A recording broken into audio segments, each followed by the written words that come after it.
नमस्कार प्रिय दर्शकों, मैं यशराज तिवारी आप सभी का बहुत बहुत स्वागत करता हूं प्रोफेशनल एस्ट्रोलॉजी पर। आज मैं आप सभी के समक्ष उपस्थित हुआ हूं दी एस्ट्रोलॉजी शो के एपिसोड नंबर 37 को लेकर।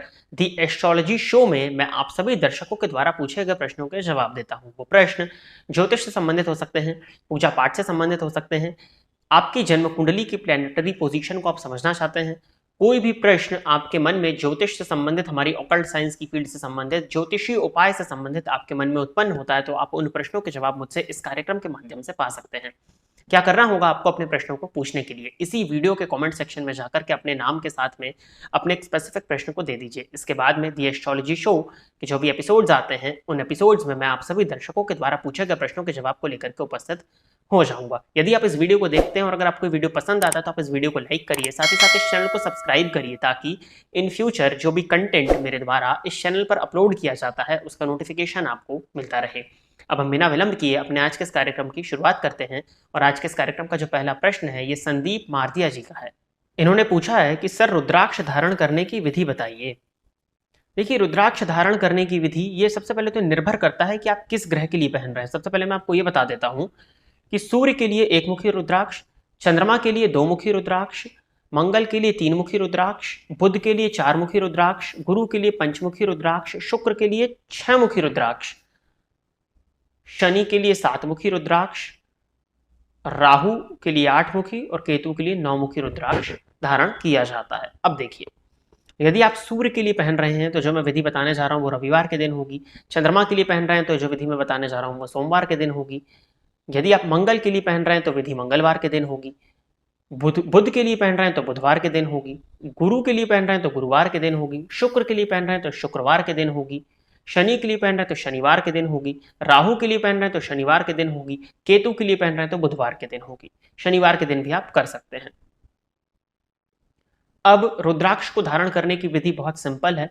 नदी का जल, गंगादि नदियों का जो जल होता है वो जल आपके घर में उपस्थित तो होगा ही। उस जल में रात में एक कटोरी में उस जल को ले लीजिए। आपको जिस भी दिन धारण करना है उसके एक दिन पहले उस रुद्राक्ष को उस जल में डाल दीजिए और रखा रहने दीजिए। नेक्स्ट डे आप स्नान इत्यादि करके शिव जी के मंदिर में जाइए, शिव जी के पास में उस रुद्राक्ष को रखिए, शिव जी की पूजा करिए, साथ ही साथ रुद्राक्ष की भी पूजा हो जाएगी।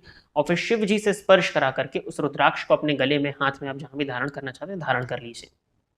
आप चाहें तो जैसे यदि सूर्य के लिए एक मुखी रुद्राक्ष, हालांकि वो तो मिलता ही नहीं है, लेकिन फिर भी अगर आप सूर्य के लिए फॉर एग्जांपल धारण कर रहे हैं तो सूर्य का मंत्र भी जाप कर सकते हैं, ओम घड़ी सूर्याय नमः।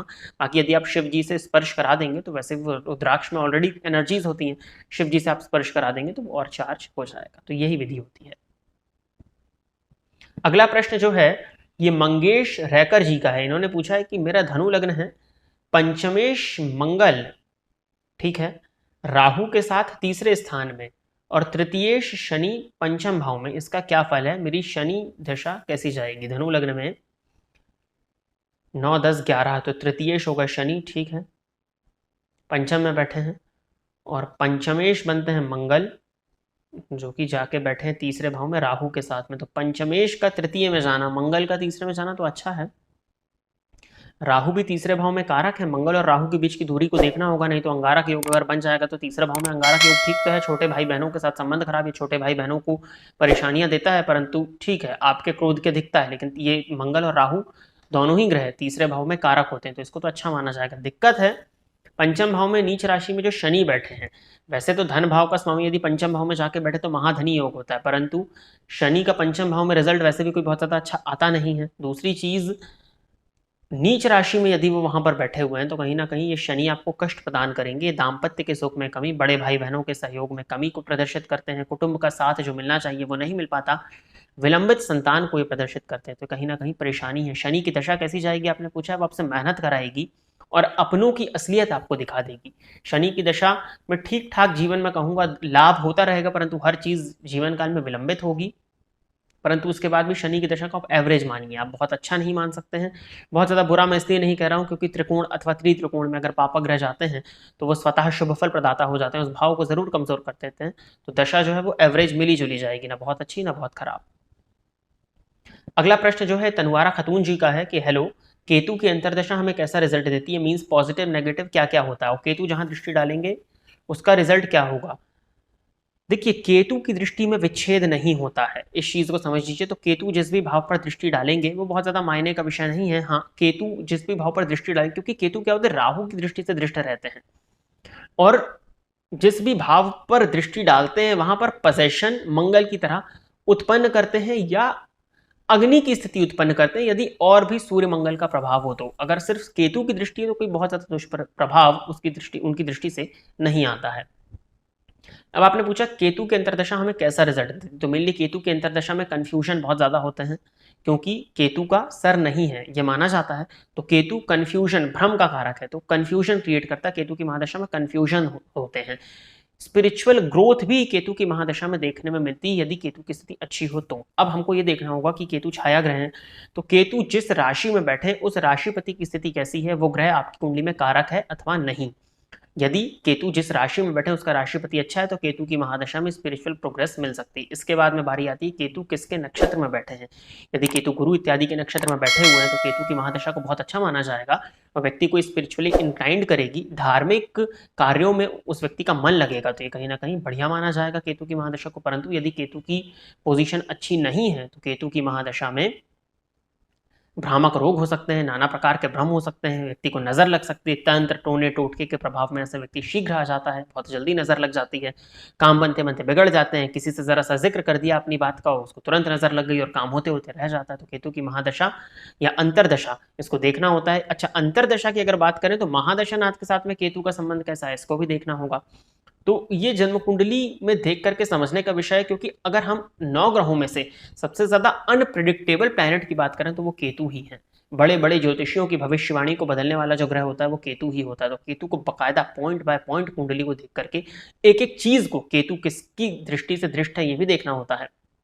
नवमांश इत्यादि में केतु की स्थिति, इन सब चीजों को देखने के बाद में ही केतु की दशा या अंतरदशा को हम प्रॉपरली प्रिडिक्ट कर सकते हैं। बाकी जो जनरल फल है वो मैंने आपको बताया। अगला प्रश्न जो है देवी प्रसाद जी का है, इन्होंने लिखा है कि सर वृश्चिक लग्न की कुंडली के 10वें भाव का स्वामी सूर्य 12वें भाव में तुला राशि में गुरु बुध और मंगल के साथ है, नीच राशि में है, तीसरे भाव में मकर राशि में शनिदेव बैठकर 10वीं दृष्टि से देख रहे हैं, तो क्या सूर्य का नीच भंग होगा और सूर्य का रत्न धारण किया जा सकता है। देखिए वैसे भी 12वें भाव में यदि सूर्य नीच के हुए हैं तो उनका नीचत्व तो वैसे ही भंग है, परंतु नीच राशिस्थ सूर्य पर शनि की दृष्टि का पड़ना ये पिता के सुखों में कमी, सबसे पहले तो मान सम्मान में कमी को प्रदर्शित कर रही है। आपकी लेफ्ट आई में सबसे ज्यादा ये परेशानी को ये नेत्र रोग देने वाली दिखाई दे रही है।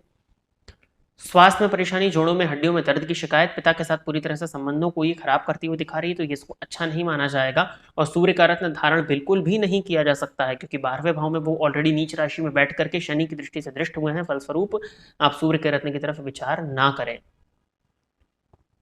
गुरु बुध और मंगल के साथ हैं। अब देखिए 12वें भाव में इतने सारे ग्रह बैठे हुए, सब पर शनि की दृष्टि है, तो एक बार आप अपनी जन्म कुंडली का अध्ययन करा के प्रॉपरली इसका उपाय कराइए। बाकी सूर्य भगवान की अत्यधिक आराधना, सूर्य को जल चढ़ाया करिए, नित्य आदित्य हृदय स्तोत्र का पाठ करिए, रविवार के दिन बिना नमक का उपवास करिए। इन 3 उपायों को तो शुरू करिए, बाकी एक बार बाकायदा जन्म कुंडली का अध्ययन करा के अपने मुख्य ग्रह का चुनाव करवाइए और उसके आधार पर उपाय करके अपनी कुंडली को थोड़ी सी मजबूती प्रदान करिए, क्योंकि 12वें भाव में सभी ग्रह बैठ करके शनि की दृष्टि से दृष्ट हुए और कुंडली वृश्चिक लगने की है, कहीं ना कहीं परेशानियों को ही प्रदर्शित कर रही है।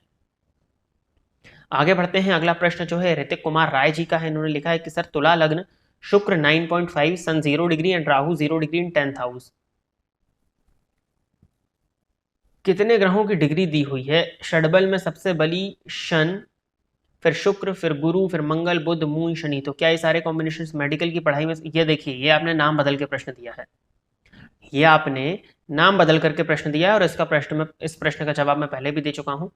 अभी मुझे राहु और राहु का अंतर चल रहा है, गणेश जी की 3 माला और दूर्वा चढ़ाता हूँ। हर बार एक ही चीज लिखते हैं। देखिए सामने वाले को घुमाने के लिए ना खुद के पास भी दिमाग होना चाहिए। अगर एक ही प्रश्न को बार बार लिखेंगे ना, एक ही उपाय जो आप कर रहे हैं उसको बार बार लिखेंगे तो समझ में ये चीज बहुत अच्छे से आ जाएगी। तो एक बार अगर आपने प्रश्न कर दिया और आपको अपने प्रश्नों का जवाब अगर मिल गया है तो कृपया करके उस प्रश्न को दोबारा ना दीजिए, दूसरे के समय की कीमत करिए। बहुत से लोगों के प्रश्न हैं जो कि पेंडिंग है, आपके इस प्रश्न की वजह से वो प्रश्न आगे वाले कार्यक्रम में शिफ्ट हो गए हैं। जब आपको आपके प्रश्न का जवाब एक बार दिया जा चुका है तो बार बार उसी प्रश्न को पूछ करके अपना, बाकी दर्शकों का और मेरा समय बर्बाद ना करें। कोई नया प्रश्न हो जो कि सबके काम आए, उस प्रश्न को दें तो वो आपके लिए ज्यादा अच्छा होगा। पूरा भर दिया है आप में से, अगर होगा तो मैं इसका स्क्रीनशॉट लगवा दूंगा इस कॉमेंट का।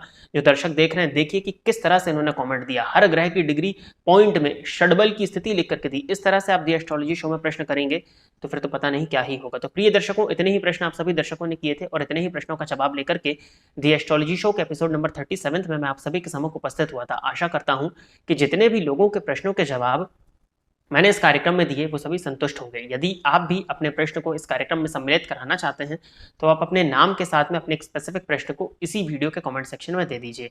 यदि आप इस कार्यक्रम को देखते हैं और इस कार्यक्रम से आपका कुछ भी लाभ होता है तो आप इस वीडियो को लाइक करिए, साथ ही साथ इस चैनल को सब्सक्राइब करिए ताकि इन फ्यूचर जो भी कंटेंट मेरे द्वारा इस चैनल पर अपलोड किया जाता है उसका नोटिफिकेशन आपको मिलता रहे। आज के इस कार्यक्रम में बस इतना ही रखते हैं। नमस्कार।